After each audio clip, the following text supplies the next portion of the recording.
Good evening, everyone. Hello. Welcome to Firstsite on this rainy evening. Thank you so much for coming, and welcome especially to our Professorial Inaugural Lectures. I'm Chris Greer. I'm Pro Vice-Chancellor of Research at the University of Essex and a Professor in the Department of Sociology, and it's wonderful to see you here this evening. When the University of Essex was founded in 1964, it committed to excellence in both education and research. We are a dual-intensive university. In the 60 years since then, our academics have produced work which has inspired whole generations and helped establish Essex's reputation for research in the UK and globally. This research ranges from pioneering work on poverty and inequality by Professor Peter Townsend to the development of the world's first publicly available computer language by Professor Tony Brooker. We continue to push the boundaries of research today, from promoting human rights around the world to pioneering the use of data analytics and data science in developing countries. Since 2013, our Professorial Inaugural Lecture Series has showcased our world-class research with over 70 lectures across a wide range of topics, including cybercrime legislation, inequality and mortality, and understanding the lives of immigrants and their children. They give us a chance to come together and celebrate the world-leading research talent here at the University of Essex, and you're in for a treat tonight. This is our last set of Professorial Inaugural Lectures, not ever, settle down, of this academic year. Having both Professor Elizabeth Kuti and Professor Holly Maples with us here tonight means you will have the chance to hear from two outstanding academics from the Department of Literature, Film and Theatre Studies and from the East 15 Acting School, both based within the Faculty of Arts and Humanities. Essex has an outstanding reputation in arts and humanities. Our Department of Literature, Film and Theatre Studies is an interdisciplinary department with expertise across the creative arts. With a team of leading writers, filmmakers and journalists, 90.4% of the department's research impact was recognised as world-leading or internationally excellent in the Research Excellence Framework 2021. For those of you who are wondering why it's 90.4% and what impact is and what the Research Excellence Framework is, it just means that the research is incredibly impressive and it really has a very significant impact out there in the world around us. The East 15 Acting School are fourth overall for drama and dance in the Guardian Good University Guide 2024 and the highest ranked drama school in London and the South East. For over 60 years, East 15 have produced actors, directors, producers, theatre practitioners and technicians for the international stage, TV, film and radio, and have campuses in Loughton and Southend-on-Sea. Across our three faculties, our community of more than 800 Essex researchers are change makers, innovators and free thinkers. They pose bold questions, tackle real-world problems, shape thinking and influence policy. Our Professorial Inaugural Lectures are designed to inspire and hopefully at times also to challenge through the celebration of our research excellence. You'll see all the qualities of our unique Essex research mindset demonstrated by the world-class academics speaking this evening. After the lecture, there will be a chance to ask questions, please do, and then you'll be very welcome to join us for a drinks reception where you'll have the chance to speak further with the professors and with each other. I would like now to hand you over to the Executive Dean of the Faculty of Arts and Humanities and Professor in the Department of Literature, Film and Theatre Studies, Professor Sanya Bahun. I hope you have a lovely evening. Thank you.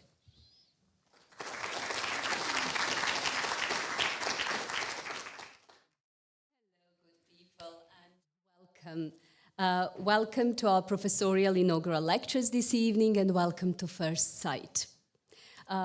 Thank you, Chris, for announcing me.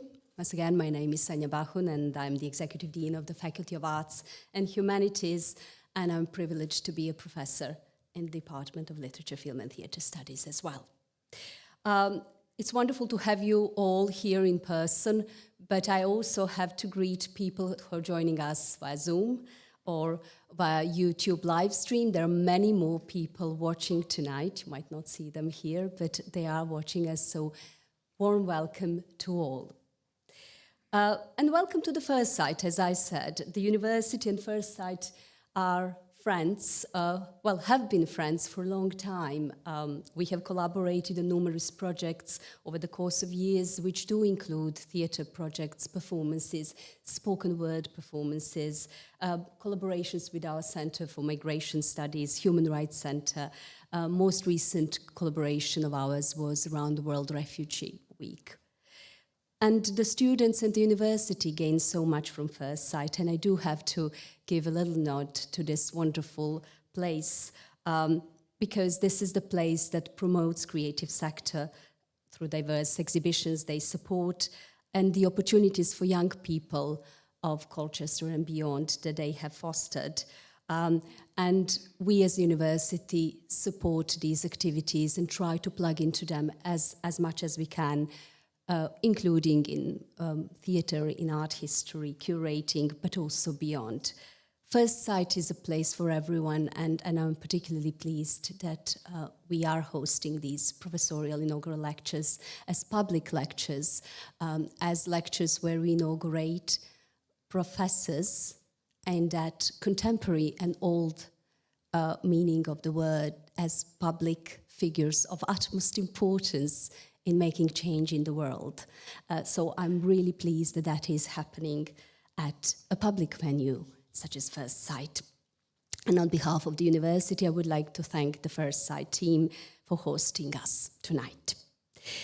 As Chris mentioned, tonight we will have the chance to hear from two fantastic academics from the Faculty of Arts and Humanities.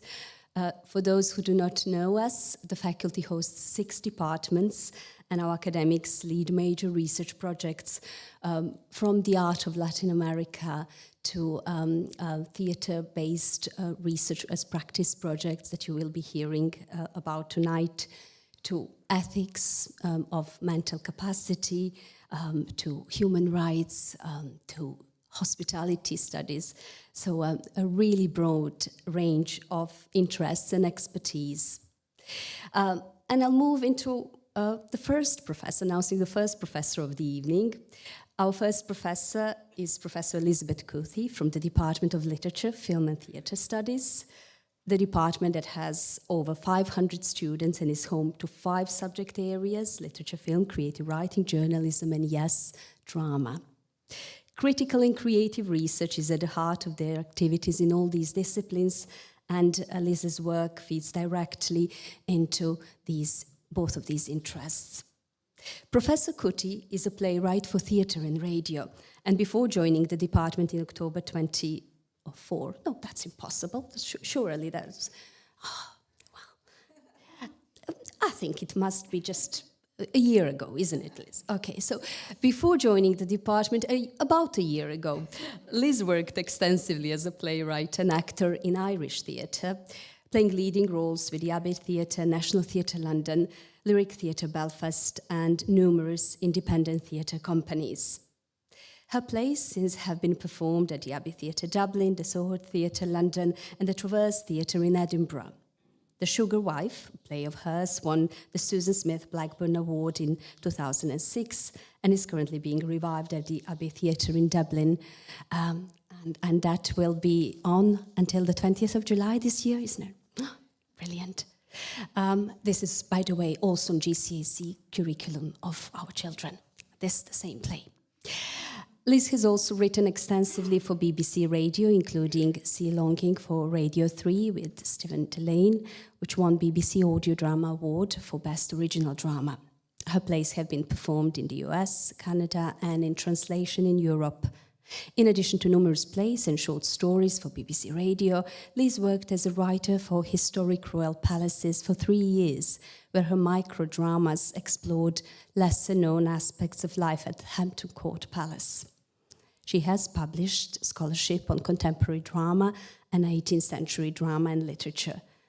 Within the department, Liz's research interests include playwriting, contemporary drama, tragedy, gender and literature, folklore and placing drama in creative writing practices, theatre in museums and heritage sites, theatre history, and literature of the long 18th century. And Liz is prone to surprises, so she will surprise you with some additional speakers tonight whom I won't announce. Professor Kuti, the floor is yours.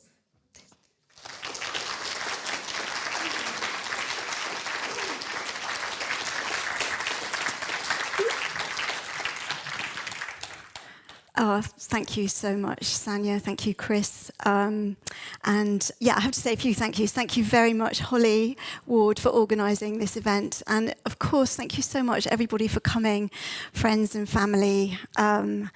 It's so kind of you to be so supportive. I really appreciate it. And I also have to say a really massive thank you to my wonderful colleagues, friends, students, comrades in the Department of Literature, Film and Theatre Studies who fill my life with all kinds of surprises and laughter and tears and a bit of joy, hopefully.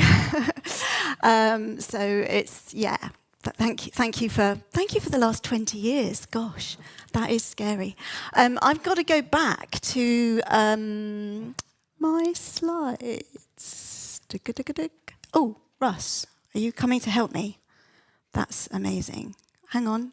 Oh, can we go back to the first one? Sorry about this.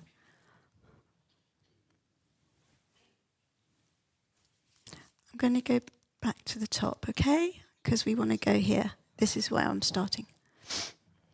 Just talk amongst yourselves while Russ does amazing things over there.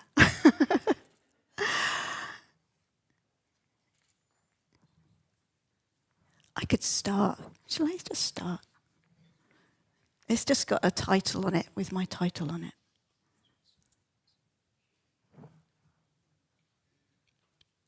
Yay. Okay. Should we take the ones off the side? Oh, it's gone. Oh, okay, we're good. We're good. Okay, hooray, hooray, hooray. Okay, thank you. Yeah, round of applause for Russ. Thank you, Russ. Okay, let's go. So, being someone else. That is my title. There it is, being someone else. So this was a private game of mine as a child. I was pretending to be someone else kind of most of the time.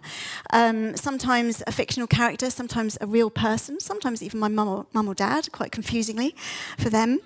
Trying to wear clothes like them, imagining that their story was happening to me, and insisting that I be called by a different name and confusing the register at school. But I later found out that this activity could actually be called acting, kind of, and it became my ambition and then my job for a while. And then as time went on, I realised there was this other job of writing and creating the entire game, and adults would be paid to take part in your game, and you were called the playwright. And I'm really glad, actually, I can't do anything without actors. I have got an actor here tonight, which is Shelley King, who has very kindly come along with her partner, Trilby James, theatre director, because we're collaborating on a project, and I'm going to tell you a bit about that, and Shelley is going to read a little excerpt from that, but that's kind of later on. So fast forwarding over many decades, gosh, and now I'm a playwright working at a university, or I'm an academic who is also sometimes a playwright, and this does seem to make people a little bit suspicious. So I remember trying to explain my new job to someone at a social gathering, probably in Wivenhoe, who made a puzzled face. Playwright at a university? So what are you bringing to the party? And this question has kind of haunted me accusingly sort of over the years. So yeah, thanks for that, Jolien. I didn't know his real name. Anyway, as a newly arrived lecturer grappling with this problem, I came across Cardinal Newman and his 1852 treatise, The Idea of a University. And I actually sat down and thought, I'm going to read this because I need to know what I'm doing here. And I found a section that I liked so much. Now, we're going to rise above the pronouns because it was 1852 and he didn't know any better. So we won't worry about that. But I typed this out and then I kind of stuck it on the wall beside my computer. And this is the bit that I really liked. So what's the point of a university? What's the idea of a university?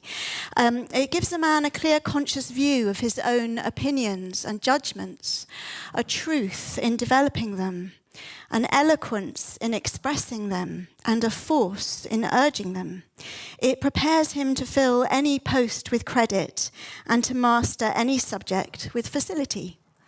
It shows him how to accommodate himself to others, how to throw himself into their state of mind, how to bring before them his own, how to influence them, how to come to an understanding with them, how to bear with them. So the bit that I liked was I quite like all of it actually, it's kind of longer than that, but anyway, the bit that I was particularly struck by was this thing of how to accommodate oneself to others, how to throw oneself into their state of mind. Because the playwriting, or at least the kind that I'm interested in, is always about creating characters who inhabit all kinds of positions and who see things from different perspectives. As the German playwright Friedrich Hebel said, in a good play, everyone is right. It's part of the endeavour of theatre, the root of which means looking, and it's related to the word theory. The theatre is both a place of looking and a place for theorising. And it's a place where all sides of a debate need to get their say, and that's something I really try to work on in our playwriting classes. It's the playwright's job, I believe, the kind of playwriting I'm talking about, to animate all sides of a question and to inhabit characters with contrasting and conflicting perspectives on the matter at hand. So that's where it all started for me, really, wanting to be someone else, wanting to be inside their experience. And I kind of realised that the plays I've written quite often do explore experiences that are not my own, other centuries, other identities, and other places. And this is, of course, fraught with ethical problems. We are rightly aware of cultural appropriation, taking the narratives of others and passing them off as our own or profiting from them, potentially erasing the authentic voices of people who could tell these stories from first-hand experience. Of course, there is an urgent need to hear the voices of a wider spectrum of writers and to rid ourselves of those structural inequalities that have privileged certain groups of writers over others, leaving many ignored or silenced, their experience unrepresented or misrepresented in our culture, in mainstream culture. Yet, on the other hand, you have to always say the opposite. Yet alongside this undeniable truth, I also want to argue that it's not only a moral good, but a political and ethical necessity to imagine ourselves into the lives of others and to be someone else sometimes for a while. And I'm going to talk about two recent projects where I guess these issues seem quite sort of salient. And I just want to give a quick flavour of couple of things I've been working on and I guess some of the lessons that I've taken away from them. So the two projects are Gret and Will, which was a radio drama broadcast last year, and Cold Season in Calcutta, which has had a long gestation, and I'll tell you a bit about that shortly. And it's very much in development, so I'll come to that shortly. Okay, so first Gret and Will. So, Gret and Will was a radio drama that was inspired by my time as a playwright at Hampton Court. And I became really interested in the role of the court fool. And I didn't realise it, but I was walking along a corridor at the palace, and I saw this painting hanging on the wall of the boy kind of tapping at the window, kind of wanting to be let in or let out, I'm not quite sure. And I thought it was a fascinating picture, I really loved it. And I really wanted to tell his story. And I understood later that this was Will Summer, who was Henry VIII's favourite fool. And this is Will again, lurking behind Henry's shoulder there. This is quite a recently discovered portrait. This one isn't at Hampton Court. But he's really fascinating, and the way his eyes make contact with us, I find kind of really gripping. And there's another portrait which is at Hampton Court, which is called this, which is the fantasy portrait. It's a fantasy because that family grouping never actually existed in that format. That's Jane Seymour with Henry and Edward. And of course, Jane died giving birth to Edward. So that never existed as a family grouping. And that's why it's called the fantasy portrait. But there's Mary and Elizabeth. But in the far corners, through the archways, you can see these two kind of interesting figures, one with a monkey on his shoulder, and that's Will. And you can see that he's got a little bit of scoliosis, or a little bit of kind of a humpback as well. And then Jane, she's Jane the Fool, is through the other archway. So records of Jane's life show that she was a very important figure, very cherished part of Anne Boleyn's household. She got a lot of Anne Boleyn's cast-off gowns, apparently.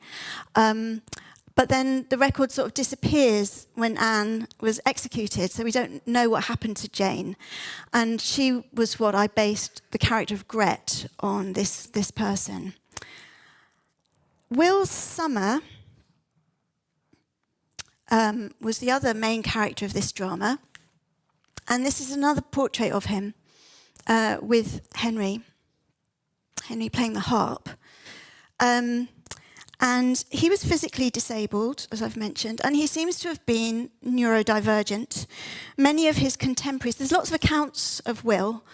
He made a really big impression on people. People wrote a lot about him and things that he said. And many of his contemporaries were confused by Will's combination of sharp wit and odd, unconventional behaviour. For example, he would only ever sleep amongst the dogs on the kitchen floor. He could have slept anywhere he wanted, but that's where he wanted to sleep. So I think that Will Summer sounds very much like somebody with what we might call high-functioning autism. And as such, he was a natural fool with the license to speak the truth, much like the fool in King Lear, as opposed to the crowd-pleasing artificial fool, they were called, like the jester. And Will Summer definitely spoke truth to power, criticising Henry and people like Cardinal Wolsey, speaking out against Henry's sort of harsh treatment of Catherine of Aragon. He thought that was very shabby, what he did. And there are various moments in the historical record when Will really does kind of go to the edge of what he's allowed to say. And this, I took this and I kind of put it into the play because I thought it was interesting. But this is a real incident where Will says, this is from my script, but it is based on a real anecdote. Harry's in the presence chamber. He called him Harry. He did call him Harry. Harry's in the presence chamber looking as dark as thunder. So in I goes, and this is me. Harry, Harry, says I to the king. Harry, quick, give me £10. Your creditors are at the gate. And this is him. What creditors? My jewel makers, my portrait painters, my horse breeders. I don't know how Henry VIII spoke. But anyway, that's my Henry. I've just given you my Henry VIII. Yeah, don't all rush to employ me to do that.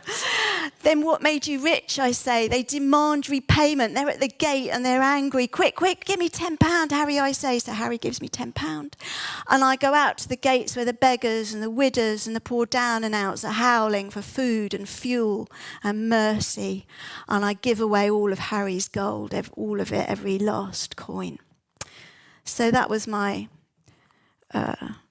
exploration of Will. And what really moved me about these characters was their charisma, their intense charisma, even over the centuries, and the very dramatic position that they were in, as we know from Shakespeare's numerous portraits of sort of truth-telling philosopher fools.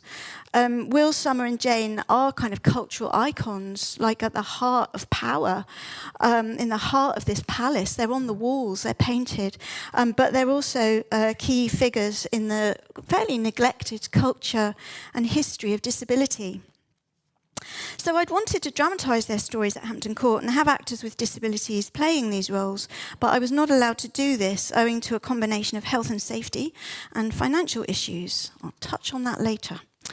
However, I took the idea with the director Tim Hoare and Peer Productions to the BBC, and radio as a medium permitted the casting of two exceptionally talented neurodivergent actors, Sarah Gordy and Jack Morris.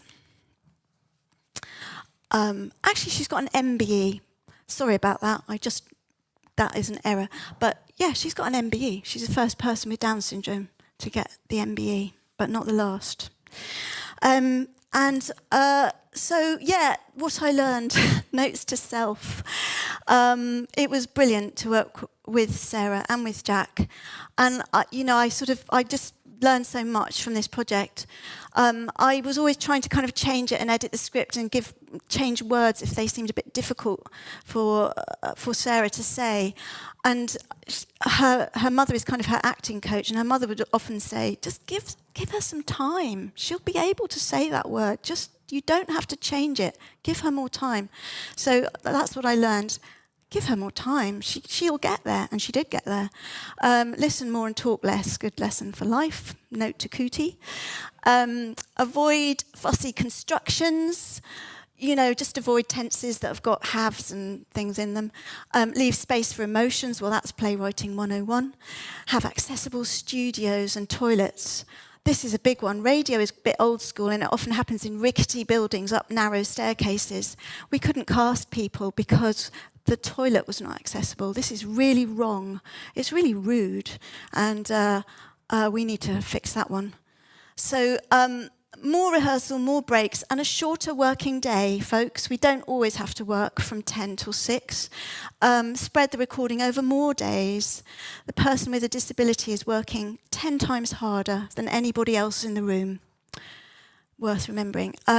Write more, this is a note to me and other writers, write more small and supporting parts to be played by actors with disabilities. Give more people a chance. We don't have to have just one leading role every decade for someone with exceptional talents. We could just write, just more parts. The person in the shop, this was Sarah's idea. Why can't we just have, the person who serves you in a shop in EastEnders being a person with Down syndrome? If we have more small parts for actors represented on screen, perhaps in our daily lives we will see more people with disabilities in all of the roles that they could be doing. Where are they? We don't see them, and we need to represent it in order to help that to happen. And don't make disability the central theme. Note to self, I know I did with this project in a way I did. But the disability thing is probably the least interesting thing about this person. We don't have to go on about it. And when working, have inclusive conversations. Don't go on about sort of neurotypical obsessions all the time. And some measures are really great for everybody. Name badges, how fantastic is that? That really helps all of us, doesn't it? If everyone wore name badges at all times, wouldn't that be brilliant? It's not for actors with disabilities to change their voices. It's for us to change our hearing. We need to educate ourselves, educate our listening skills, educate the listener.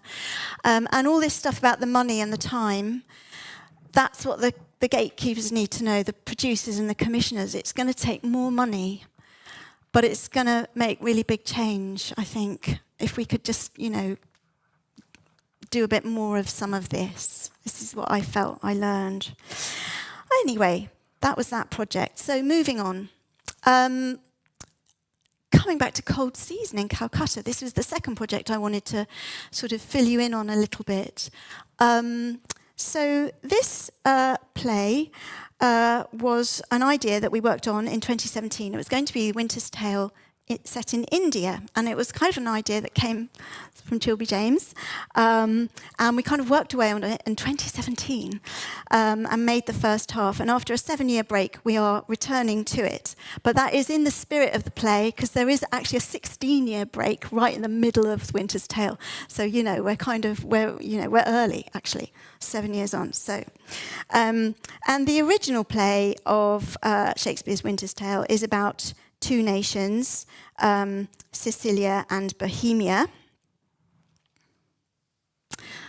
It's kind of, well, you can't really see it's about Sicilia and Bohemia there, but I promise you it is.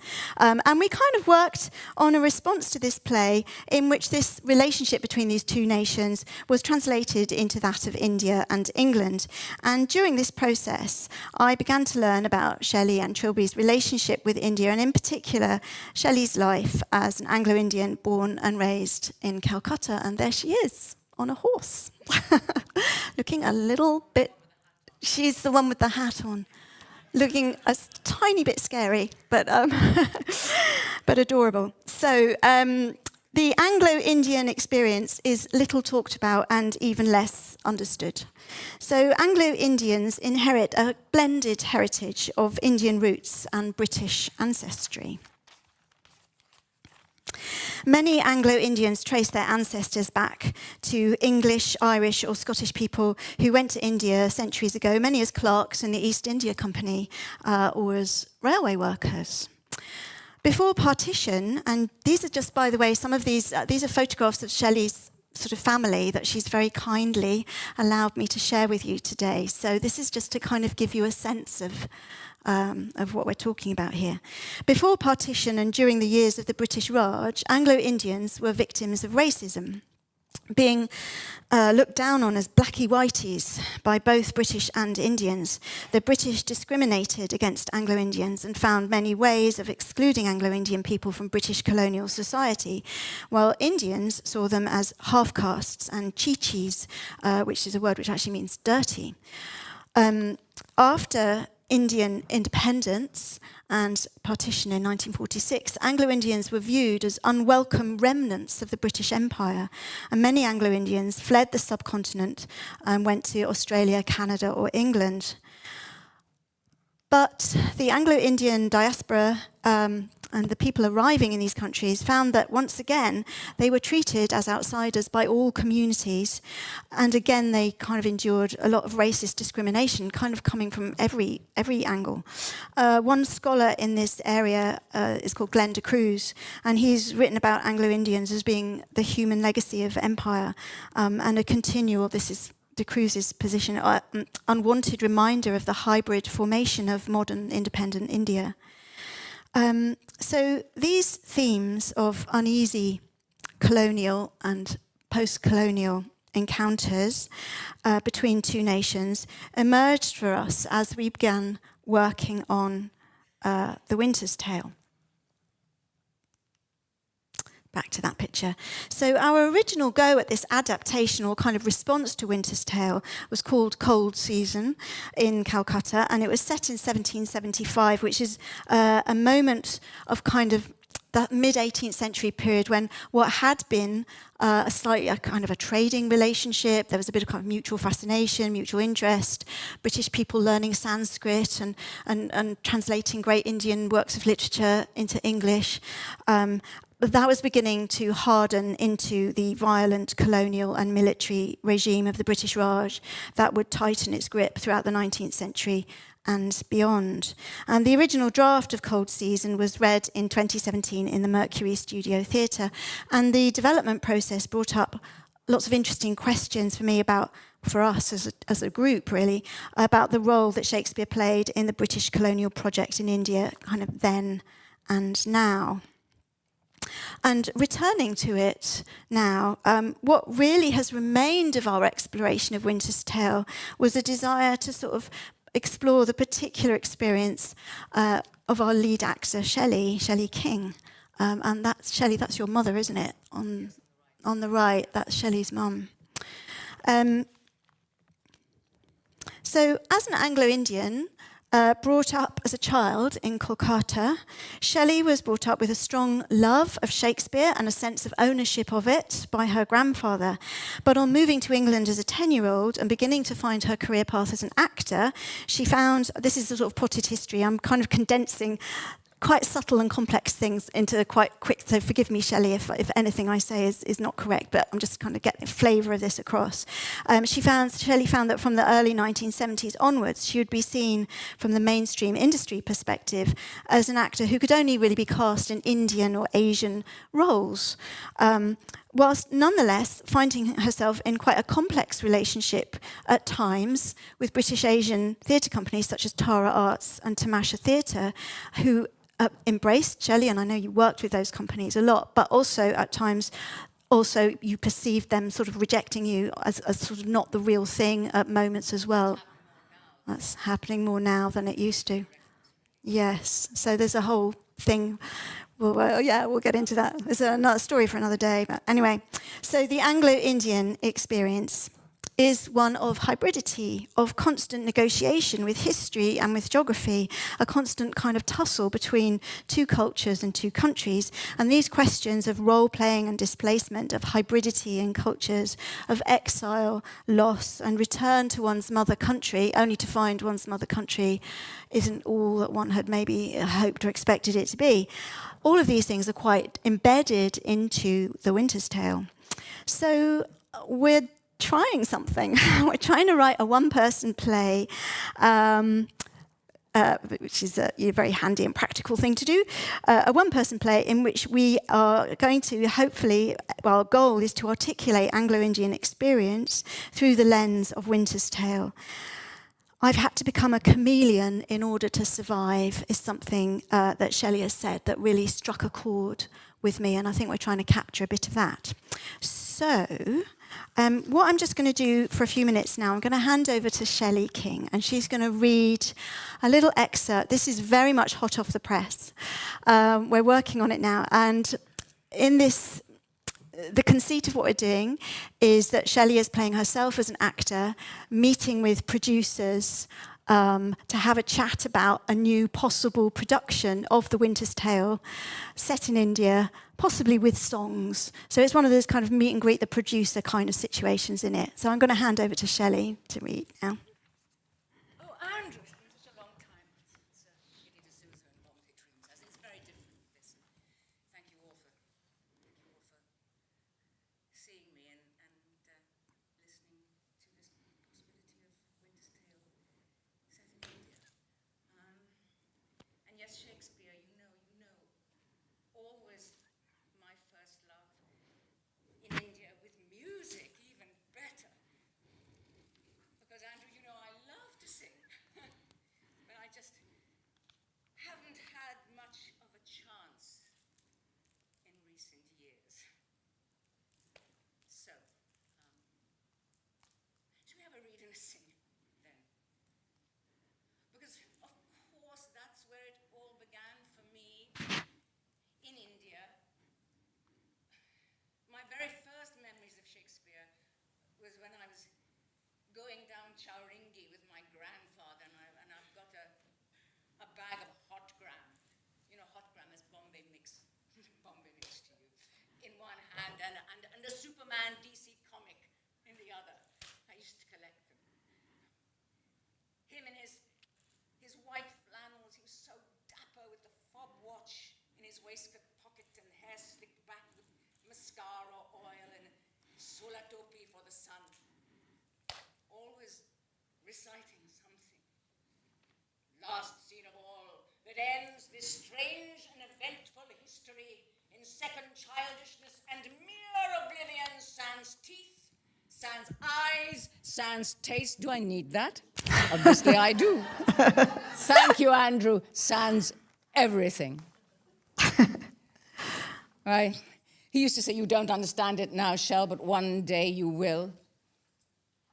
He should have been an actor, probably. He gave me Shakespeare. He gave me all the great parts, all of them. Cleopatra, Rosalind, not just the women, Hamlet, Mark Antony, Iago. Why not, girl? Thank you, Quinton, Clarence Ingalls. Thank you, Granadada. Right, no, I'm sorry. Look, please, I'm trying to stay on track. So, Shell, let us get back to the Winter's Tale. And so we are here in India for the first half, yes? And this is Paulina. So, Act 3, here we go. What studied torments, tyrant, hast for me to taste of thy most worst, thy tyranny? Sorry? I'm sorry? What was? Okay, you want, I don't understand. You wanted to make it more Indian? All right, I don't know. What studied torments, tyrant, more, look, hang on a minute. I bought this scarf in Anoki, which is opposite Chapati Beach in Bombay. Is this better? Well, anyway, look, thinking about these lines, so we're in Act 3, please, we are in Act 3, and Hermione the Queen has been accused of adultery, and she's given birth, and this speech is about Paulina telling everyone that Hermione is dead. And she's beginning to think that she has to save this child and get it away to a safe place, to another country, which in this production is England. Yes? Yes? I'm just thinking, Andrew, that is really very resonant for me. You know, this whole safe place thing, because that was what my father said.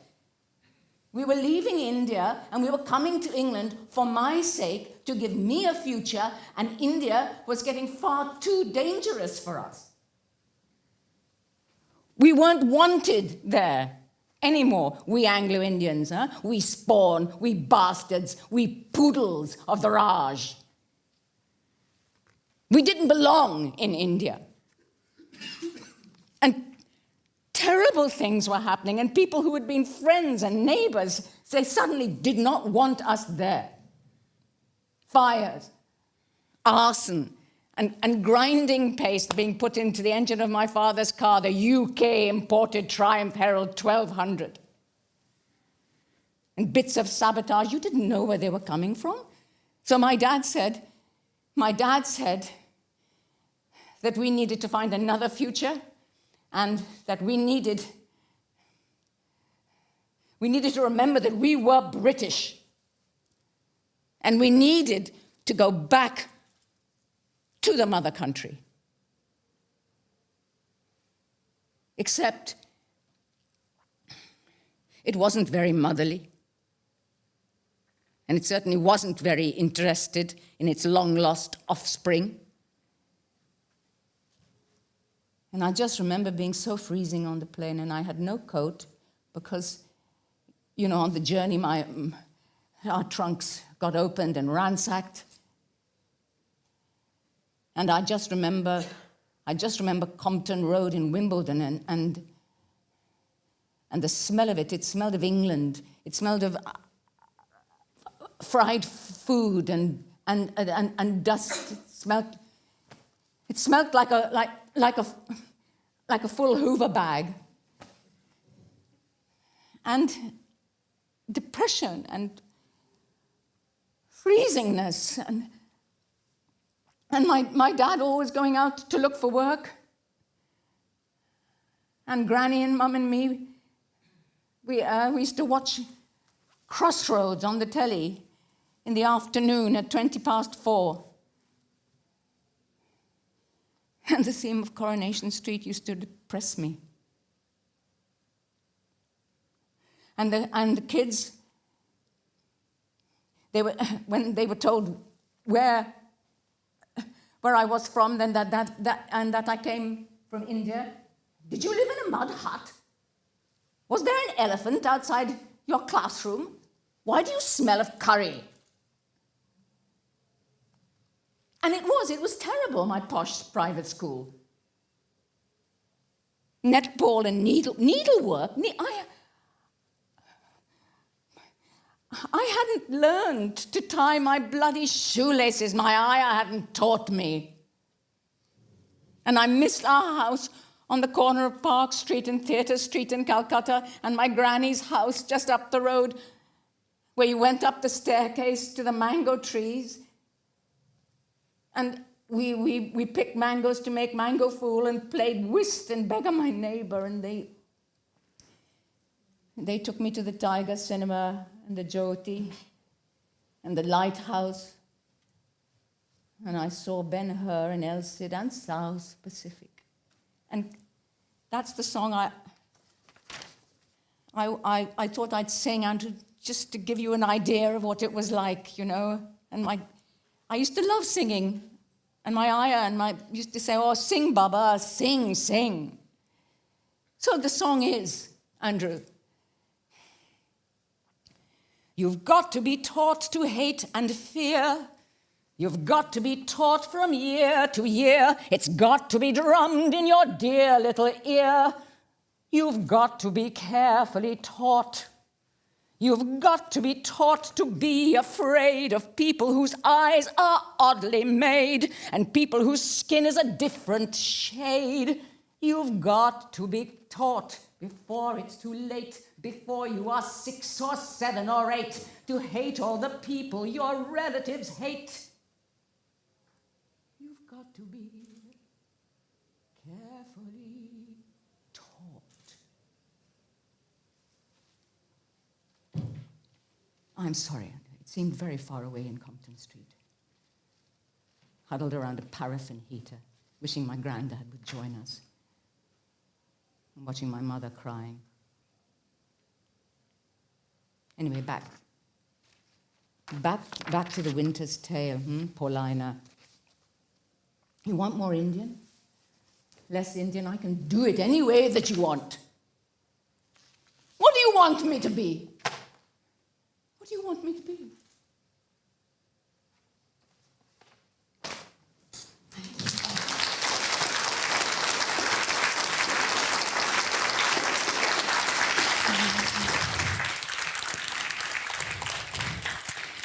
Thanks. Thank you so much. So just to conclude, really, so many of my plays do seem to have been about sort of other people's experience in a way, and it's really important, obviously, to be aware of these ethical problems of kind of cultural appropriation and ventriloquizing the narratives of others. But I do wonder if sometimes we do become kind of too fearful of stepping into each other's shoes. Tiny thing that I wanted to run by you before I finish, which was some recently published research which was undertaken by the RSC and University of Warwick, where they looked at the differences between children in school who stood up on their feet and pretended to be other people, pretended to be characters speaking their lines in sort of practical drama workshops versus just kind of reading and being told things.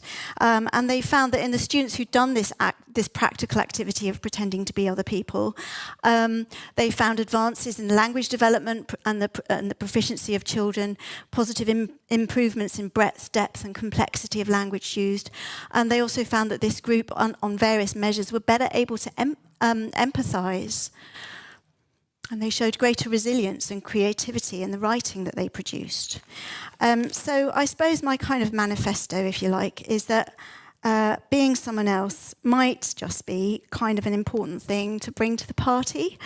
I think that playwriting and drama should be prioritised in education, not made an add-on, an ignored add-on or an enrichment exercise for the privileged few. I think it should be centralised. I think it should be available for everybody. I think that drama and playwriting and pretending to be other people should be something that is made possible for all people outside education, but throughout society, and supporting this through the public purse is really important. And Suffolk County Council, I'm going to exercise my academic freedom of speech. Suffolk County Council, shame on you. 100% cut to funding of the arts in Suffolk. So I guess just my final thing is, surprisingly, I'm with Cardinal Newman on this. I think that until we pretend to be other people, imagine being someone else, throwing ourselves into other people's states of mind, I think this is a prerequisite for any meaningful communication. I think it's essential if we are ever to find political solutions to the divisions in our world that are breaking all of our hearts. And I'm hopeful that pretending to be someone else might just be kind of central to the idea of a university. Thank you.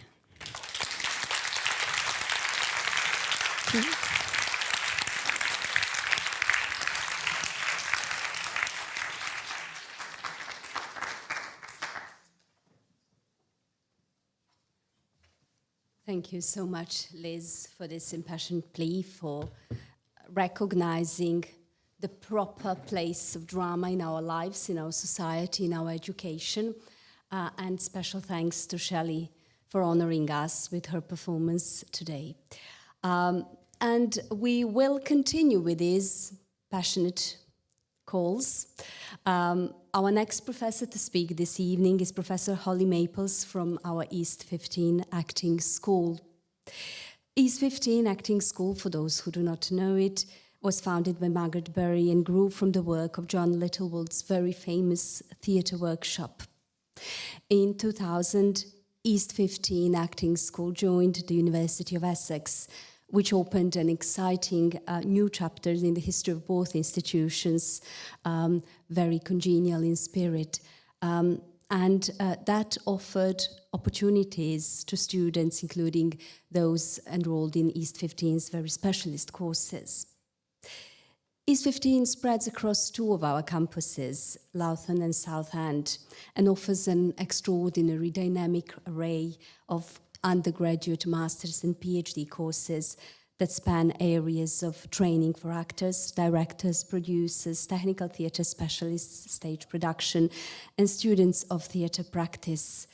It is one of the leading UK conservatoires and is now one of the largest specialist drama schools in the UK, with very distinguished international teaching staff and an undergraduate and postgraduate population of over 800 students. East 15 is also a vibrant and ambitious research community committed to interdisciplinary work and partnership with positive political, social, cultural and intercultural significance. And that is embodied in the work of Professor Maples, who is an academic, a freelance theatre director and actor, all in one person, and who has acted in and directed productions around the globe, in the United States, Ireland and the United Kingdom in particular. Holly joined the East 15 Acting School in January 2000 and is currently the Director of Postgraduate Research in the school, as well as one of the University of Essex Public Voice scholars from disciplines across the university who have experience in co-producing research, engagement and knowledge exchange that leads to improvements in the lives of local and global communities. Holly's work as a practice researcher has led her to the field of immersive performance, to what she calls affectual dramaturgy, and in particular mixed reality productions and research into arts workers, precarity, radical inclusion in the creative industries. Her recent research grants are supporting this dual focus on decolonizing the heritage sector and the impact of COVID-19 on independent art workers in the creative industries. And both of these projects involve close networking and collaborations with practitioners in the heritage and cultural industries, as well as diverse audiences, participants in these industries in the UK and internationally. And we'll hear a little bit more about this work, and I'm sure more passionate drama, theatre, world-making, world-changing calls tonight. Professor Maples, the floor is now yours.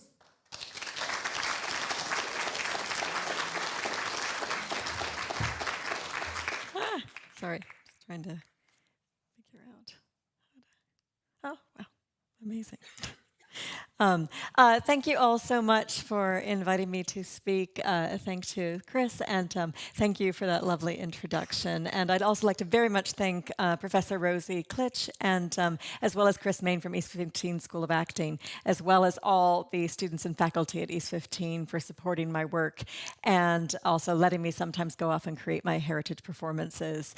Today I'm talking mainly about my work in the heritage industry, though also both Rosie Klitsch and I have been endeavoring to assist finding the voice for people in the industry in changing times and challenging times in the COVID and post-COVID world. So thank you very much for having me. So just saying, oh, there we go. Sorry, this is quite exciting. How does this work? That's what we do. So today I'm going to talk about the kind of idea of touching past lives. So some of the work that I have done, I started off as a professional actor as a child, and then moved eventually into directing, and have always been interested in history and the idea of commemoration, memorialization, and how we look at the past in terms of the present. And when I was at University of East Anglia, where I've got a friend here today from, I had a medievalist friend who was desperate to find ways to public engagement with to get people to access medieval history. Medieval history is not always the easiest things for the public to really kind of understand and get inside of. So I started to help her with that as a theater maker, to be able to tell these stories and get people to see and think about the past. So in order to do that, I want to start with a quote from one of my favorite people, Michel Roth-Trio, who was an anthropologist who mainly looked at the Haitian history and the Haitian revolution and the kind of history and kind of changing and challenging of what that meant in different time periods in history. So what Michel Roth-Trio says is that, but the past does not exist. It does not exist independently from the present. Indeed, the past is only past because there is a present. Just as I can point to something out there only because I am here. But nothing is only because I am here. There is no inherent here in there. The past, or more importantly, pastness, is a position.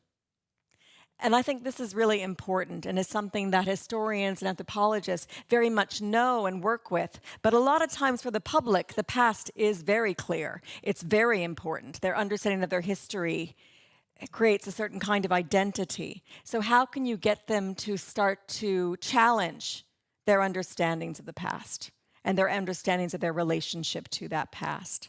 And for me, theater can help, again, like Professor Kuti's work, about how do we embody and start to empathize and understand the challenges of what the past is, that it is just as messy and troubled as the present.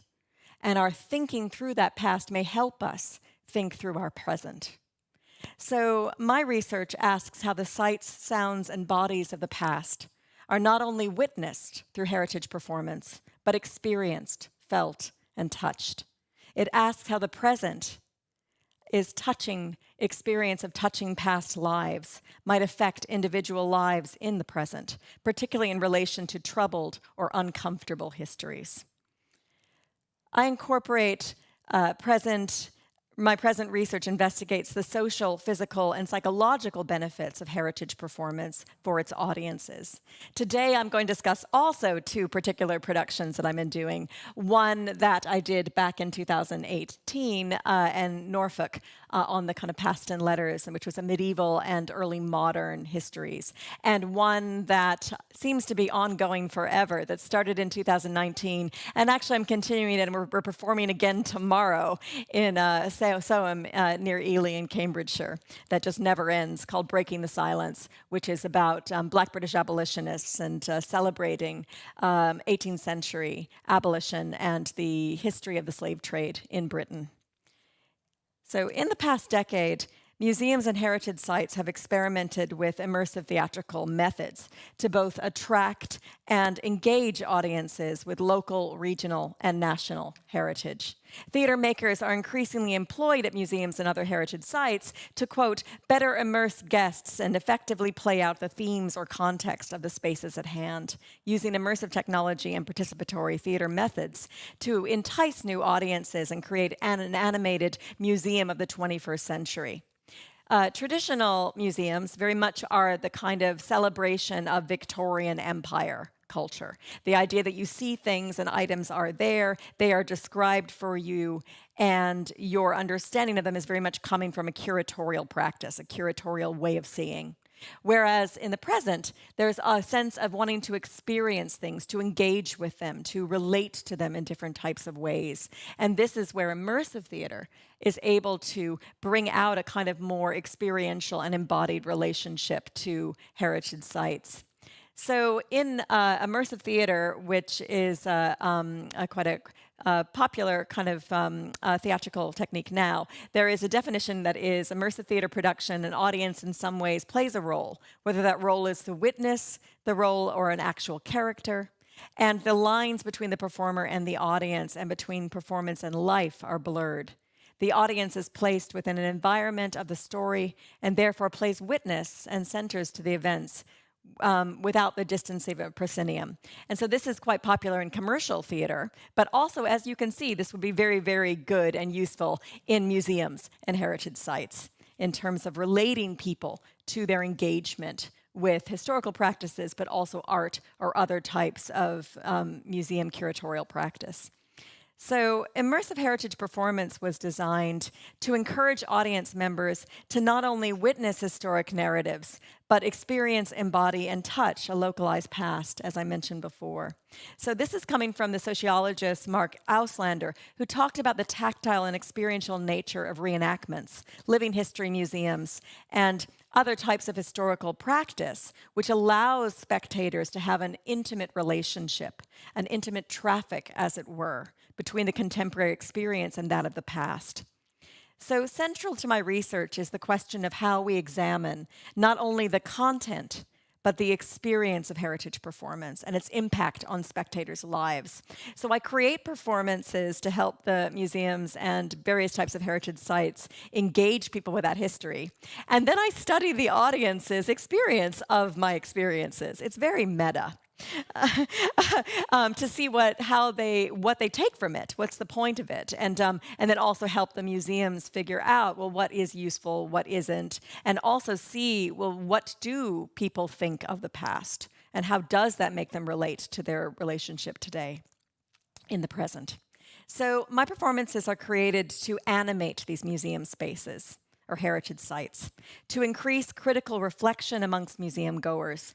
They are particularly designed to decolonize heritage sites and to draw light on previously undervalued or ignored aspects of the collection or their archival histories under study. So in many ways, the work is created as a kind of embodied curatorship.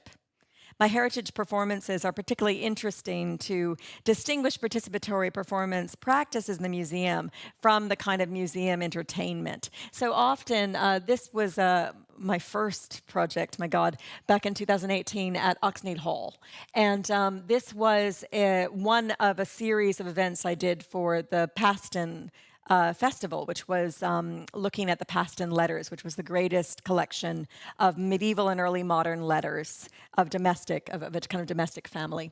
And so this one, we were performing in and amongst the grounds of Oxnead Hall, where the Earl of Yarmouth, the first and last, or maybe he was the second to last because his son basically had died out with him, but he had become the Earl of Yarmouth from being Lord Paston, and his family, as they're kind of going through and navigating the challenging times of Restoration England, were also getting more and more and more into debt. And eventually he dies out in death. The poor man decided to go into alchemy and put a lot of money in alchemy because he thought he could make lead into gold and solve all of his money problems. Yeah, not great. So in some ways, my performances are anti-nostalgia. Downton Abbey, they're not. They're to show you the troubles and the challenges and the difficult times that people live in, to show you other people's voices and points of view, to show you the stories of women, people of color, servants, working class culture, and everything kind of in the mix. Or again, people with their lives going badly and not just being a triumph of this somewhat beautiful world, so that we can relate to it in different types of ways. With this one especially, we did things where we'd have, because it was all about letters, and so what is a letter but a private piece, where we'd have sometimes the people speaking and gossiping to themselves. The audience would come up to them and they'd look at them appalled. What on earth are you doing looking at me? And they'd run off. Or we'd have music that would lure people to a site, and then the music would be gone, it'd be dead, like it wasn't for you. So different kinds of ways in which we're teasing the audience and getting them to see that this world is around you. It's not for you. We are not an entertainment piece. We are a world that you are experiencing some of, and some things that you're not supposed to see, to also make you understand your own position to what you're viewing and make you feel responsible for it or relating to it in some way. So there are lots of ways in which the use of immersive techniques can really help people start to imagine and understand or think a little bit more complex, in a kind of more complex way, about what these lives were, so that nothing is easy and nothing is clear. So Since 2015, I've created about 11 of these productions. And they've ranged from the Vikings. I learned Old Norse at one point to create a show about shield maidens, all the way to, again, the slave trade and beyond. So about a span of 1,000 years. Sometimes I'll create a performance for a particular and work with historians and look at the archival work and then create a production for them. And other times it's passion projects of my own, such as the kind of work into the slave trade. But then I still will work in collaboration with community groups, with heritage organizations, with historians. So in terms of, though I have created scripts for these, I wouldn't say that I was the person who creates the script. In some ways is the archive itself, and is how we kind of relate and get involved in that. And a lot of the projects are verbatim. So we're taking the material, we're showing off some of the archives, and also the gaps in the archives. So what's not there, because archives are not innocent. They show only what certain people want you to see. And then other things are found, and then how is that being seen? So a lot of ways they're kind of created in a different type of way to animate these sources that people don't see, and to be able to perform in some ways some of the kind of critical things that might happen in an essay that the public may never read. So how do we bring out the complications of this history and make people start to question us as well?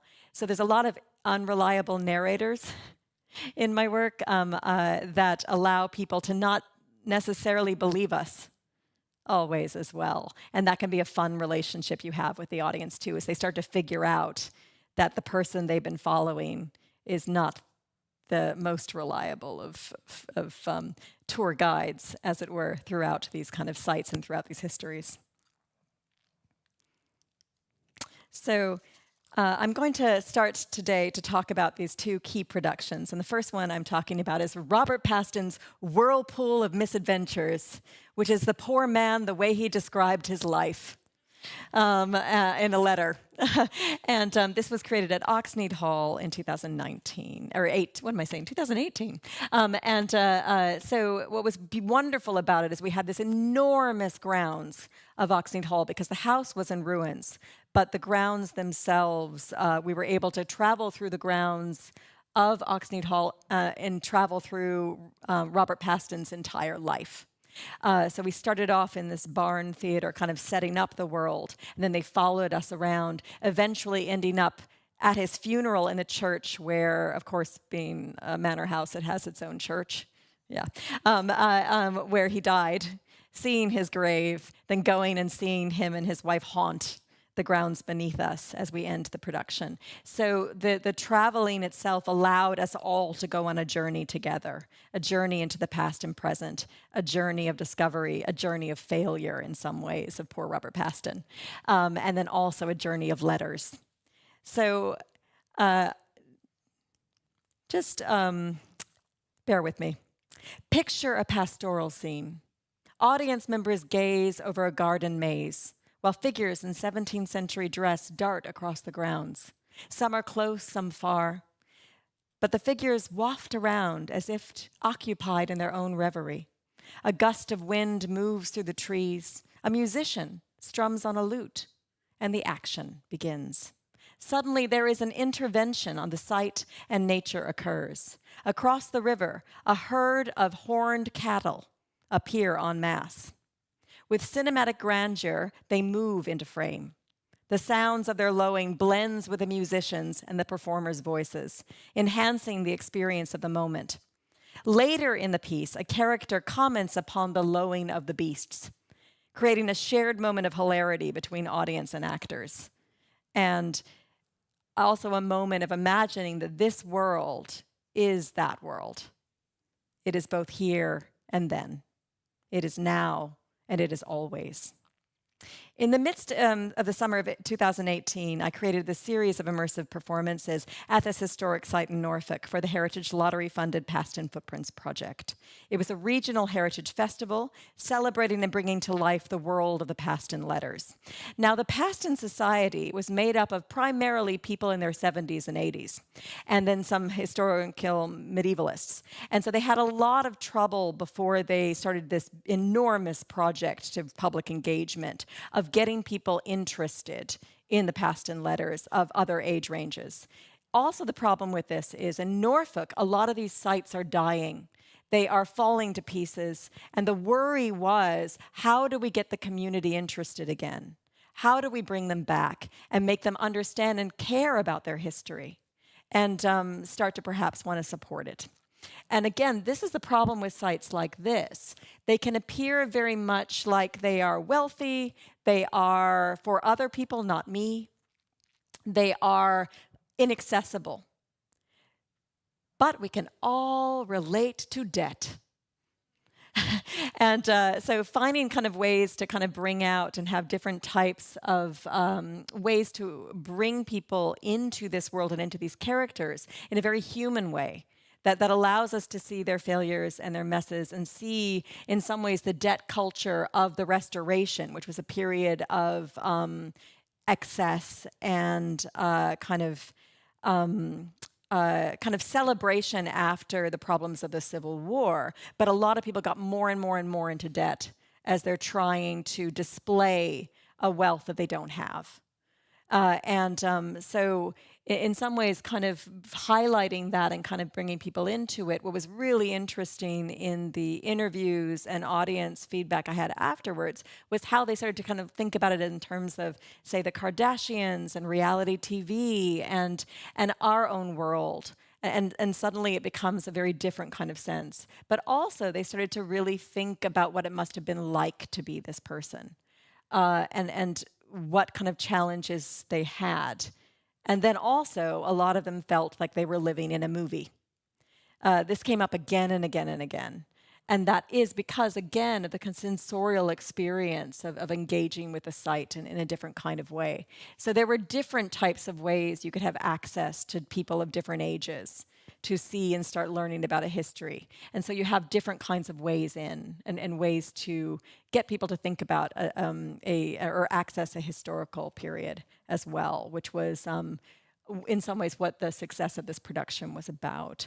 So Robert Paston's Whirlpool of Misadventures concentrates on the lives of the last of the Paston family. The first Earl of Yarmouth, Robert, and his wife and children, who all live in times of the restoration of the monarchy in 1660. In the early 18th century, when the family died out in the early 1700s from financial ruin. So with the selling off of the estate, their large collection of letters was discovered, leading to the survival of the legacy into the 21st century. So the dramatic text was historical verbatim piece used from materials from the 17th century letters. More people know about the medieval Pastons than they do about this time period. So the environment, however, was not just a backdrop of the performance, but central to the design of the history it celebrates. The space creates, sculpts, and disrupts the story being told, as well by the movement of the actors and the audience. The relationship between performer, site, and text is a mutually enhanced kind of reality. So the text, which was taken from these sources, is also this kind of sense as what is private and what is public. So often we'll have, you've got these two characters. So that is Paston's daughter who's deciding to elope with somebody and basically run away to Italy. And so she gets audience members to pass letters to her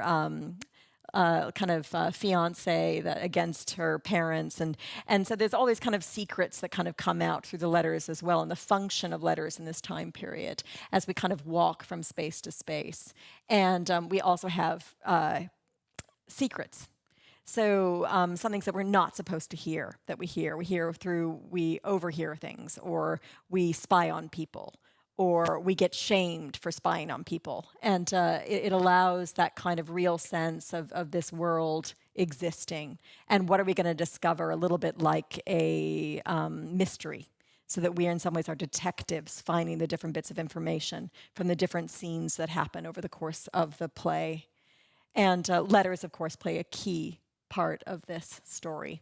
And so, because of course it's a festival of the past and letters as well. So it was really fun to be able to kind of use and kind of build that environment through letters. So Whirlpool's combined a number of techniques designed to shift this point of view and style of engagement from the audiences to the production. At times the audiences were seated like in a traditional theater, but then they're asked to rise and move from place to place while they encounter different things en route. And then letters become plot points to emphasize Robert Paston's aspirational ambition at court, his financial schemes, and his family troubles. As audience members follow the story through the grounds of Oxnead Hall, they play a variety of roles in the performance themselves. They gossip with actors in certain moments about parts that they witnessed. They give key information to other characters who don't know about them. And they also play funeral members and guests at Robert Paston's funeral. So it just allows us to really kind of have a sense of kind of reverie. The other thing is we used moments of peace and pause and silence to make everybody feel that they are here now and that we can reflect and together kind of think about this world around us. So sometimes we'd come upon a character looking out in the distance and we'd all just wait and look out the distance too. And there he is looking across at the cattle that are across the way. And so we have a moment where we feel the world and we take call it like performative mindfulness, which allows us all to be together. And this enhanced the feeling that they were walking into history and that time exists for them in this space. So it had a really kind of intimate feel where you feel like you are experiencing someone's private moment and then therefore experience your own. According to Helena Rickett, the use of affect in the heritage industry incorporates, quote, a wide range of social, sensory, and emotional registers. And it allows meaning making to be constructed by the site itself. The heritage industry has increasingly used these types of techniques in order to build, they use smell a lot, the idea of sensory history being kind of built up to really allow us to have an experiential relationship which helps build meaning in the work. And again, adding these to the dramaturgy of a performance allows us all to perhaps reflect on the performance in the moment of the performance, not just afterwards, and also be somewhere together and experience this sense of memory and past and thoughts of our own life as well as that of the performance. So there were a lot of kinds of ways in which we would do this so that people really spoke about how meaningful, say, the funeral was for them, where they walked up and they greeted the widow as they came into the church itself. And this church was kind of up, they had to go up this kind of foresty path where they're hearing gossip about all the bad things that are happening to the Pastons by this point. And as they kind of go up, Robert Paston obviously has died. And they come to this church where there was this beautiful song by Purcell being played in it, which reverberated the church. And by the time they get to the church, the music ends. So again, it feels like time has passed with them. And what we found was that people had a profound relationship to this. And also it brought out the fact that this had happened here. Everything in the story were letters written there. We saw his grave out here. So it also kind of enhances the sense that this history is only this history. It's a local history. It's a local story. And the audience is a part of that story. So there is this kind of sense of kind of ways of a co-motion going on between the audience and the actor, according to Anne Pace. So it's that sense that we are encountering something together, and that can only happen in this particular moment, which also builds the story in different types of ways.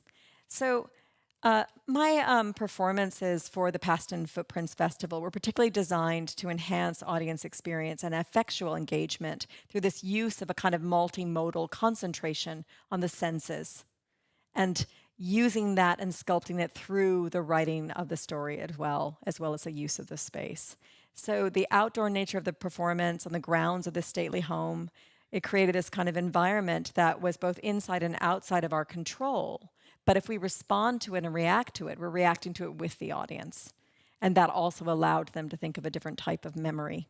So this notion of affectual dramaturgy is an idea of a kind of embodied relationship to what we are seeing, where we are, and each other. So it allows a kind of real sense of memory, that we're creating a memory together, and we're also reflecting on a memory of the past. And some of that kind of is able to build a different type of meaning for the audience.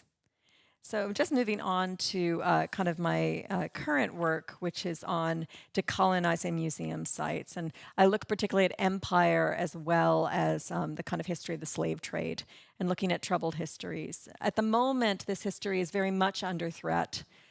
In the state of Florida, for example, in America, the governor has decided to basically cut all African American history from the schools, and he's making the middle school, which is 12 and 13-year-olds, textbooks say that slavery gave people who were slaves skills and was good for them. Yeah. So this is very much a kind of important kind of thing for me to be able to bring this kind of history to heritage sites and museums, because it is being often left out of the curriculum. And how do we engage with these troubled histories in meaningful ways, but that also allow people to kind of encounter it and listen and experience that in different types of ways. So the idea of decolonizing is quite a fraught term that a lot of people think about. But for me, decolonizing is a process. It concerns the proactive identification, interrogation, and deconstruction of hierarchies of power that replicate colonial structures. So if we just crack the frame and see something from many, many different points of view, that's a decolonizing practice to me. So for example, this type of frame, everything is about me. I'm the one at the front. I've got the microphone too, so you gotta listen to me, right? And how do you kind of crack that frame in a space like this? And museums themselves are very much sites of empire. They've been built for a particular structure. There is this notion of how do we see other people's points of view? How do we challenge that kind of situation? And some of it is sometimes about subverting, about seeing one point of view and then seeing the opposite. And so you can figure out for yourself, oh, wow, okay, this is interesting. So whose point of view are we following? How are we doing this? And I've created, at this point, I keep redoing Breaking the Silence, but I've done 3 different shows on slave trade history and material culture. How do you tell the story of wealth and where it comes from? How do you bring the humanity back of, say, a table that is made of mahogany that was built by slave labor? How do we get people to think about other people's stories and other people's histories? So this Breaking the Silence is a part of a large series of performances that I'm creating, particularly designed to decolonize heritage sites. And it allows us to see, by changing the viewpoints from the one to the many, and drawing out the voices of those silenced through the violence of history. Decolonizing heritage sites allows for a rebalancing of the stories being told, a reframing of the cause and effect of history. And so performance, and particularly immersive performance, is quite useful for that because it always has multiple viewpoints. You never see everything in an immersive performance often. You're seeing the different types of sides and stories, and you can also stack the meaning being made rather than blending it all together into one thing.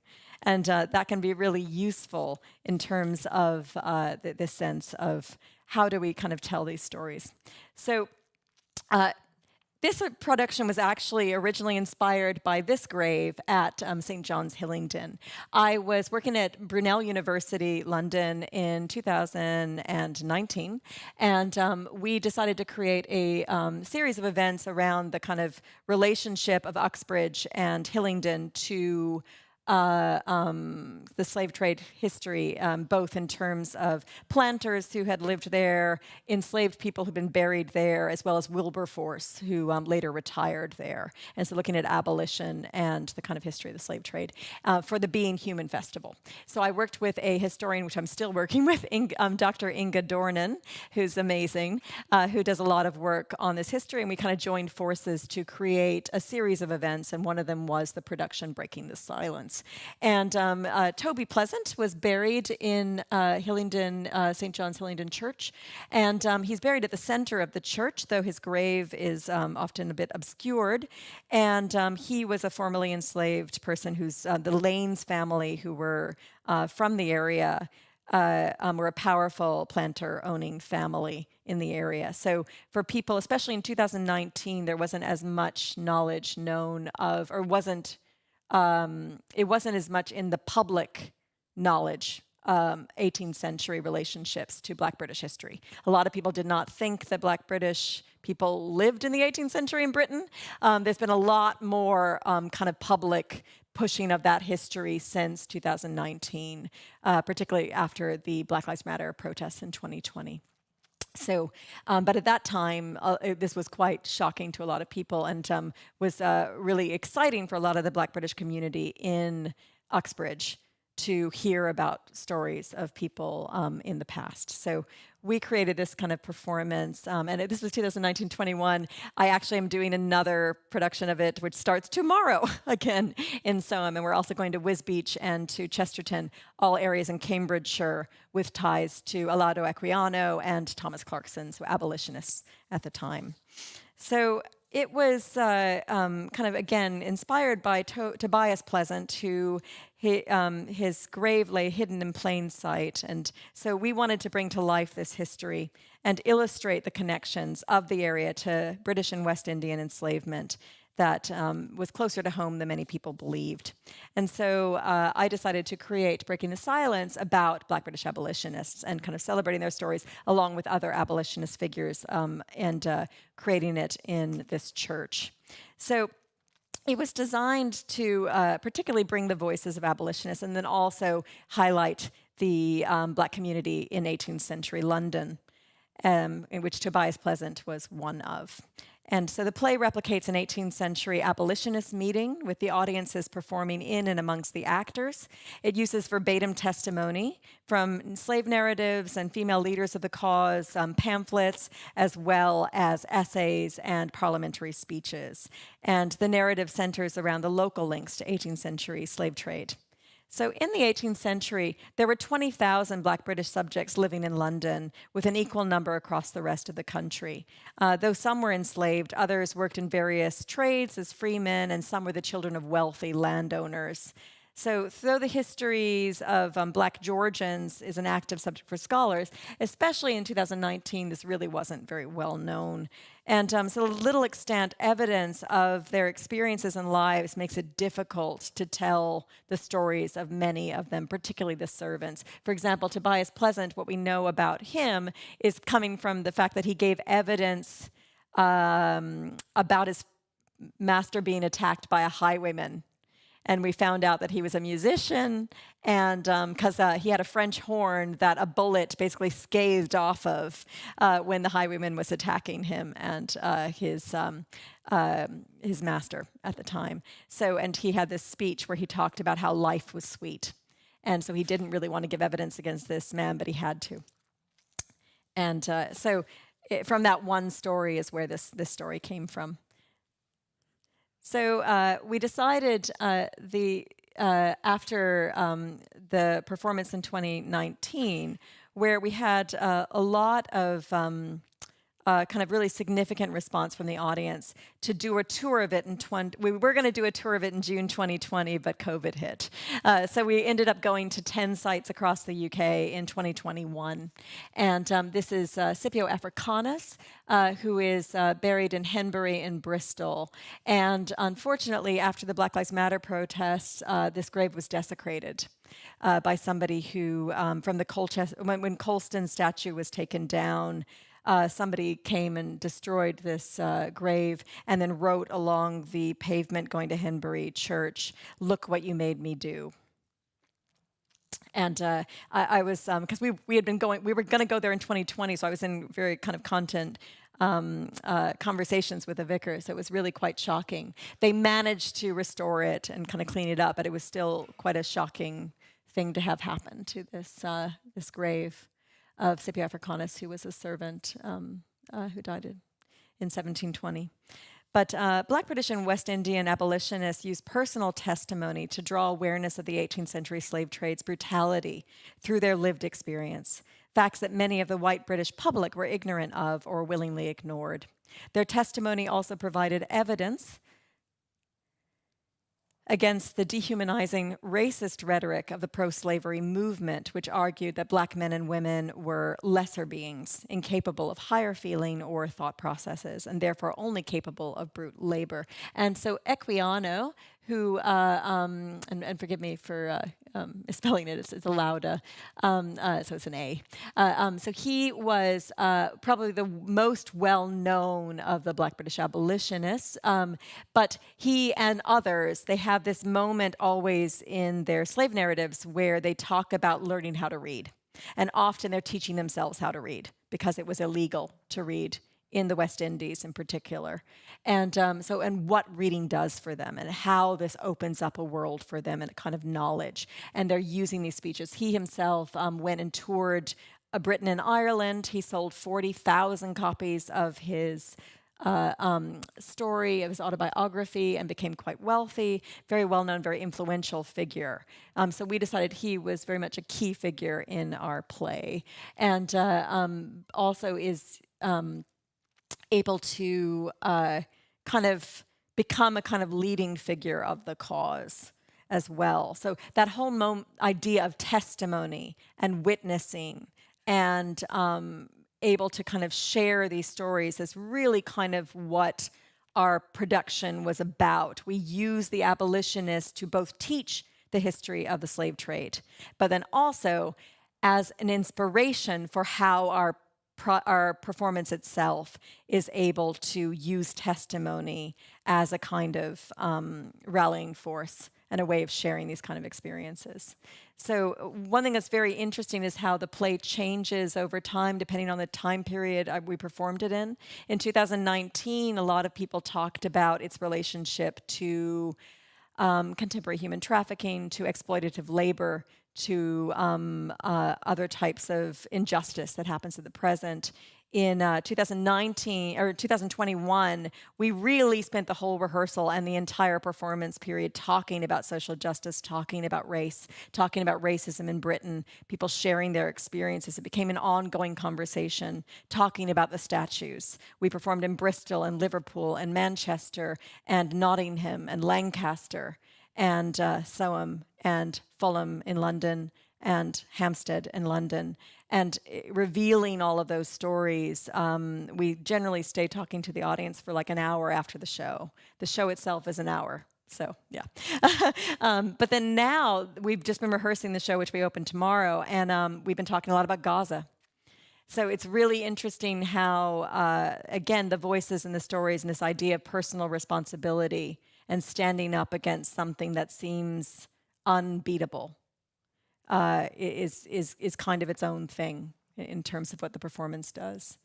So Mary Prince is another character in the play who was a abolitionist figure from the early 19th century, though she was born in the 18th century. And she also is a really kind of important figure that often is not well known. And one thing we found very interesting was performing the play. It was her that a lot of the female Black British audience responded to. We had one person say, "I've lived in Hillingdon my whole life, and knowing about Mary Prince, I suddenly feel like I belong." And so it's really interesting how certain figures can become very powerful, particularly if they're figures who are not as well known as other figures, because they reveal new things and different things in terms of what they're showing about the story and the different perspectives. So these are two of my actors who are also in the production today, who played Hannah More and Equiano. And that was at one of the churches in Liverpool that we performed at.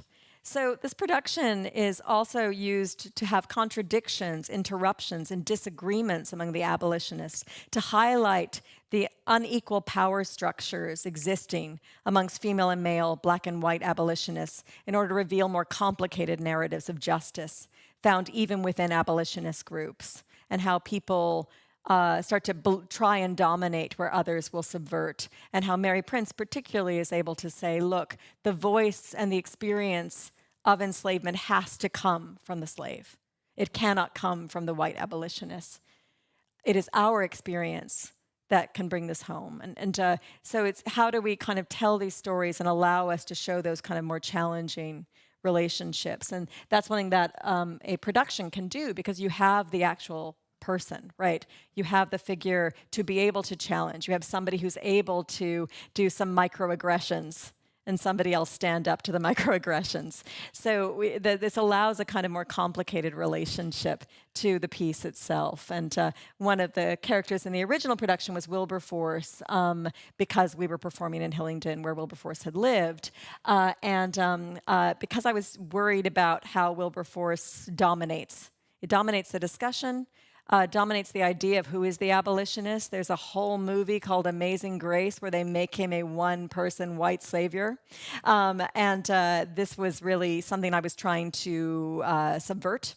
And so in the original two productions, I played Wilberforce. Now, I am a 5'2", obviously a woman, I mean, come on, man. And yet what was interesting, so it was like there was no way anybody would not know that was the case, but it was interesting how still it starts to dominate because power dominates. So in this production that we're doing now, we cut Wilberforce from the story. We talk about him, but he wasn't the beginning of the movement, and he was not the end of the movement. So it's very interesting how certain figures of power and authority, no matter how you try and present them, it's very hard to make the balance go in another direction. So I think that's quite interesting sometimes with the very famous characters, because people have this baggage around what they think a person's about and what they think a story's about.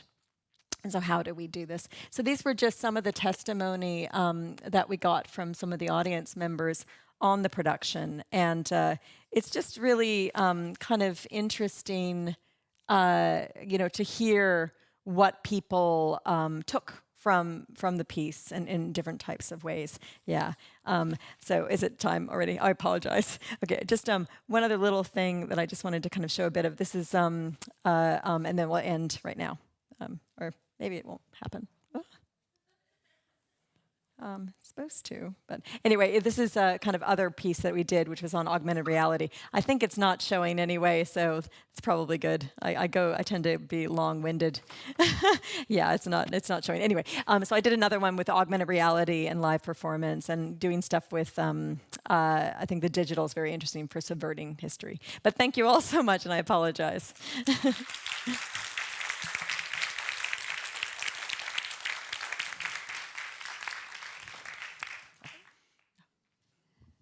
Thank you very much, Holly, and thank you, Liz, as well for the two amazing talks, very inspiring. Also reminding me of my favorite piece of literature and a little snippet in it, Virginia Woolf's Between the Acts, in which at one point a herd of cows comes into the pageant and their sounding or their voicing relates the affect. And I think that, to me at least, is what your talks are about the power of theatre to help us learn to relate. And whether that's by embodying or stepping in the shoes of others, stepping into the times of others, stepping in the act of others, that was incredibly touching moving for me, but I hope also for our audience. And I would like to invite the audience to pose questions. I'm meant to be stacking this and sitting with you, but raise your hands, wave. Oh, there's a question already, Alice. Yes. Yeah, that's brilliant. Thank you so much. I have a question for both the speakers. First one to Liz. It was really interesting, Liz, that as far as I understood it, you were basing Will in the play on historical Will, but although there was a historical Jane, you created a character called Gret. So I just wondered if you could say a little bit more about why you chose to kind of reimagine the female fool. And then I wanted to ask Holly a little bit about the whirlpool of misadventures, because it seemed that, and I may have got this completely wrong, it seemed that the second production that you talked about seemed a lot more subversive than the first one. Because to me, an upper-class noble family running up large debts could be very problematic. If you were one of their servants or one of the merchants who is one of the say merchants who's massively owed money by them. I didn't know if you had any of it. May just have been the snippets that you chose to show us, but I wondered if you had any more kind of subversive takes on the Pastons, because it struck me from some of the audience reactions that actually the audience that were part of that performance kind of end up being quite sympathetic to them, which I guess if you end with a funeral, they're probably going to be quite reverential and quite kind of emotionally engaged with what was going on. But, if that were a noble French family at the end of the 18th century, I suppose there's very, very different. I wondered if you were more constrained with the first production by the Paston Society and the letters and the location, and there was perhaps more of a limit on how you could subvert the story that you're actually telling there. So two different points, really. Gret, we know a lot less about Jane the Fool, basically, than Will Summer. There's quite a lot written about Will. There isn't a very good answer to that question, other than that I just wanted the freedom to, make it fictional. They're both, it's a little bit of a cheat. It's hard to resist using some of the material that's. Oh, there I am. Hello. Sorry, shouting at you. Some of the material about Will is quite hard to resist because it's kind of his personality comes across so much, and he seems to have made a big impression on people. Lots of people talk about him and things that he did and said, whereas Jane sort of disappears. So calling her Gret just allowed her to kind of also become this fictional character that possibly was Anne Boleyn's fool, but who also maybe reinvented herself and reappeared later after her death. So not a very good question, really. Just kind of cheating, really. Playwriting cheating. Thank you for the question. I think it's an interesting thing, because I did 3 performances on the Pastons. I did one about the medieval women kind of who were running their households while their men were away at war, and who get... Unfortunately, we were trying to show how powerful and the agency they had within their world. And of course, what did the feedback say? Oh, they were remarkable for their time. And you're like, no, they weren't. And then I did one on kind of colonialism and the kind of aspiring empire in the 1630s and 1620s. That was much more about kind of decolonizing within kind of the museum space. With this one, it was much more, I think, they weren't nice people. And the letters and the way we used the performance, the kind of messiness of their lives, they weren't likable, in certain ways. It wasn't about that. It was about the kind of grasping and the different types of ways we can relate to their world. And I think that was one thing that was quite... you're able to do that. I'm not judging these characters for what they're trying to do, which is they were trying desperately. They were social climbers in many ways and stuff, but showing all the different kind of circumstances of that world to get people to understand Restoration period and the like. But we weren't supposed to be happy for them either to they're the ones who destroyed their lives, right? You know what I mean? So I don't think anybody pitied them for not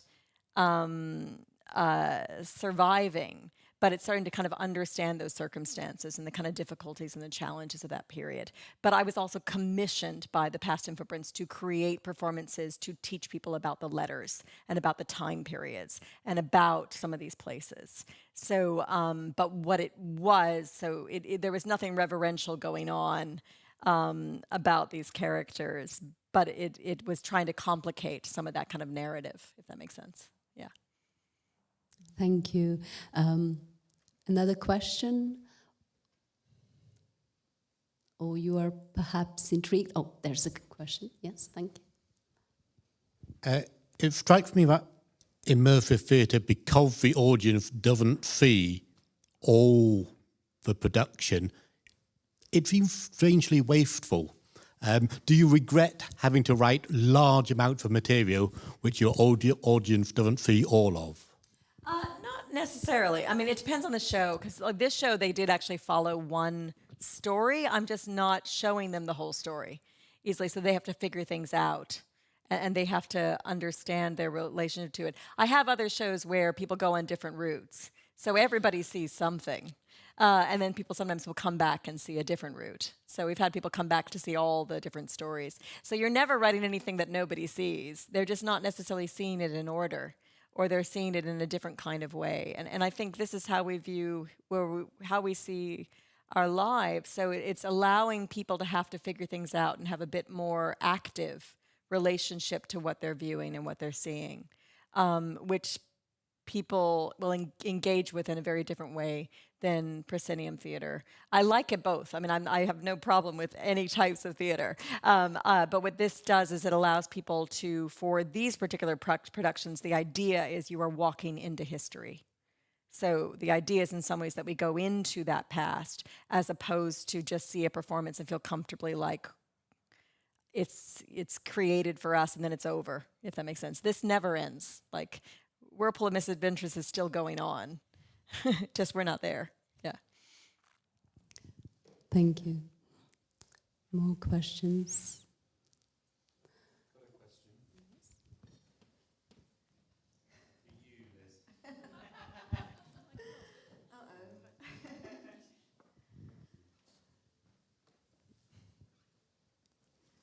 Liz, I thought you did a great job of setting out the kind of question of your curiosity and desire to explore different kinds of stories and other stories, and then the kind of the problems of that. That was really clear and compelling. Do you have any kind of reconciliation? Is there any synthesis, or do we just end up with, on the one hand, this is interesting and useful, and perhaps a kind of a human instinct. On the other hand, there are problems to that. So, yeah, what's the answer, or what's some kind of possibility of it? Yeah. Well, I guess that's the question. I mean, this is my husband, by the way. So. What this is about. No, we didn't plant him here. Yeah. I'm still figuring it out, and I don't know. I mean, I don't know. I mean, I think, the bottom line is that you write something and you think it's about that thing over there, this thing that you've got interested in, the past and letters or something. And of course, you realise that the thing that you've then created, is full of yourself, because you've never been at a party when you weren't there, It's that problem, isn't it? It's like you always bring yourself to the thing that you're writing about. So, in a way, it's a false dichotomy. But no, I don't. Sorry, Robert. I don't really have an answer. I'm doing that terrible sort of playwriting thing. Going, well, on the one hand this, and on the other hand that, and now over to you. Yeah, I don't know. It's an issue. It's a thing. I've kind of. Yeah, I look at. Yeah. We'll talk about it later. I don't know. Maybe someone else has got the wisdom that I don't have. looking around, I'll use my prerogative as the hostess of this evening to pose a concluding question for this public side. And of course, you are all invited to continue with your questions and chats over refreshments and food. But I was really struck by one thing that your practices have in common, which is really giving up, despite of what you have just said, Liz, giving up part of yourself, part of your big playwriting, script writing, ego, to history, people, different than yourselves, embodying them, and letting it go out in the world. And I just wonder whether how you define yourself as playwright in that relationship to the outer world. I just feel it's incredibly generous thing to do in both of your practices. Go there and I'm gonna explore this particular narrative in history that I don't know much about, but that's gonna bring some people in who may have Down syndrome actors, or they'll own the space, or I'll bring some forgotten Black British figures, and they'll own the space. I find it incredibly generous. But tell me how you feel about that as a role, each of you, whoever wishes to start.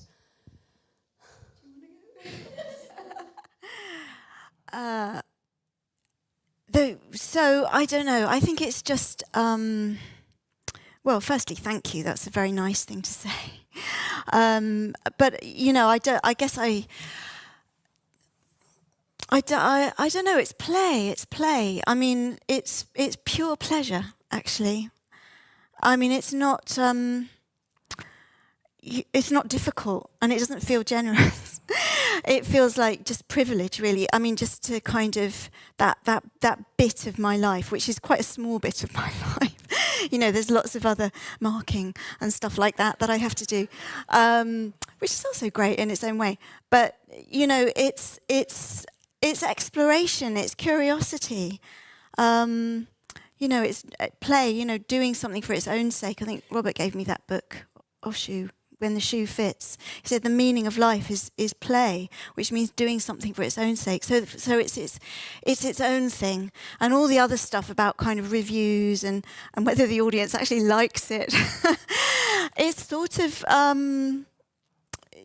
that's kind of collateral. That's kind of secondary in an awful kind of selfish kind of way. But then there's also this thing. I mean, that also haunts me as well, which. A thing I quite like, which Arthur Miller said, I never wrote anything that didn't make me blush. And I also like that idea that, you do send things out into the world and it reveals stuff about you. And that can be, that can really make you blush, So maybe that's the generous bit. And I think actors do that as well. I think people like Shelley allow us in a way that is generous. I mean, as a playwright, you're less of that because you're at the back of the auditorium usually. You're a bit more hidden. I'm not a playwright. I have written plays, but I'm not a playwright. I think it's like I think of myself more as an actor and director, and so an auteur kind of thing. So it's like.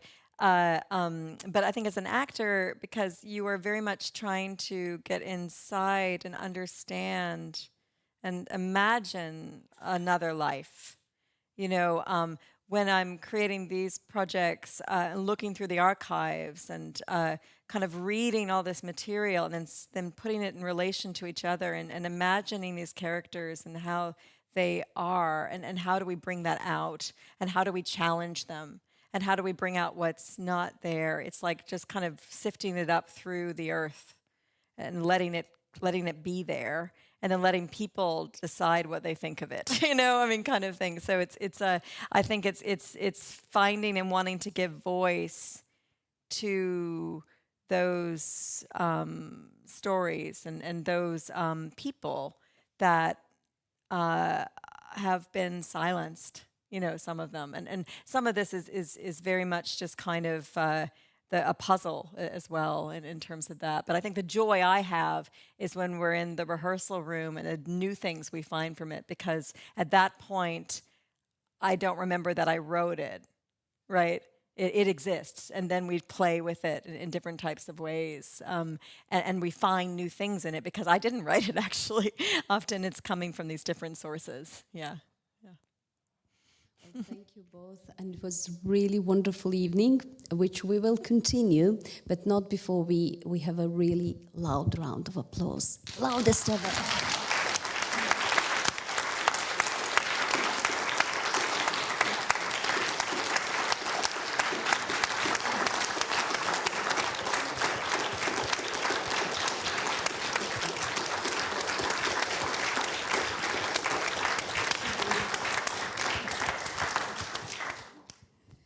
Thank you, and it is my pleasure then to invite you to the refreshments area, where you can talk to our professors more and more informally.